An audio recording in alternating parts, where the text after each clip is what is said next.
Hi, and welcome to part 2 of By Accident on Purpose.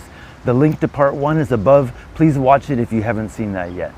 We're going to go a little deeper now and talk about intention, blame, and responsibility using grammar.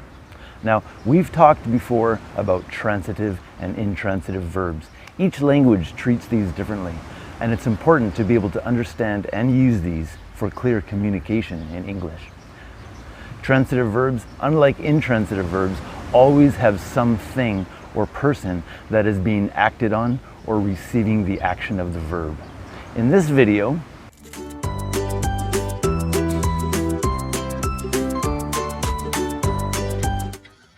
the dog is doing the acting, the chasing, and the cat is receiving the action, being chased.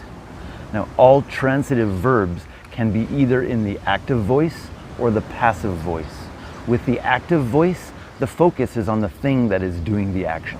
With the passive voice, the focus is on the thing that is receiving the action. Using the active voice of the word chase, we would say, the dog chased the cat. This story is about the dog. Using the passive voice, we would say, the cat was chased by the dog. Here, the story is about the cat. And to recognize the passive voice, look for the word was before the verb and by after the verb to indicate who or what was doing the action. But please notice something. If you use a verb in the active voice, both the subject and the object must be named. But with the passive voice, you can, but you don't have to name both. You can say what happened without ever mentioning who or what did it. It's completely correct to say the cat was being chased without saying whether it was being chased by a rat,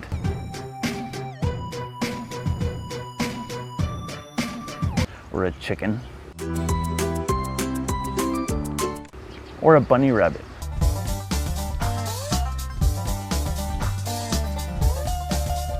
It's left unclear. Let's watch some coffee cups being broken. You can say the man broke the cup without making it clear whether it was on purpose, like this,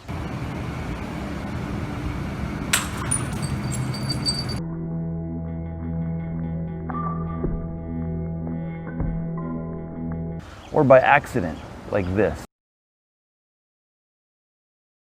But either way, it's clear who was responsible. But if you say the cup was broken, then there is nothing at all about who did it. It could have been anyone. Here are some more examples of the passive voice. My car was stolen. You don't know who stole it, but the car is still gone.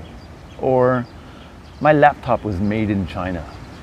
You don't know the person who made it, but you know that it was made. You may have heard the phrase, mistakes were made on the news.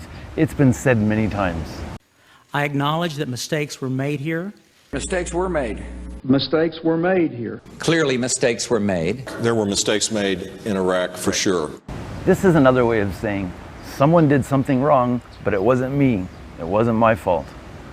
It sounds weak and obvious that the person saying this is trying to avoid responsibility, to put distance between themselves and the situation.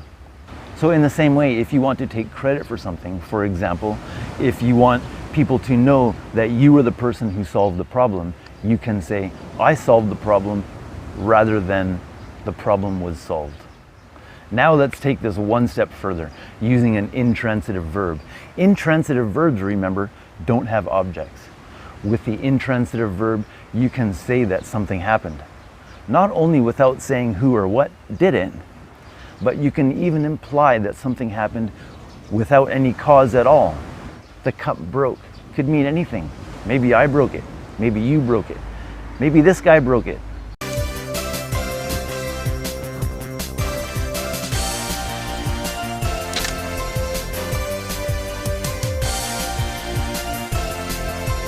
Maybe it was just sitting on the table and broke by itself.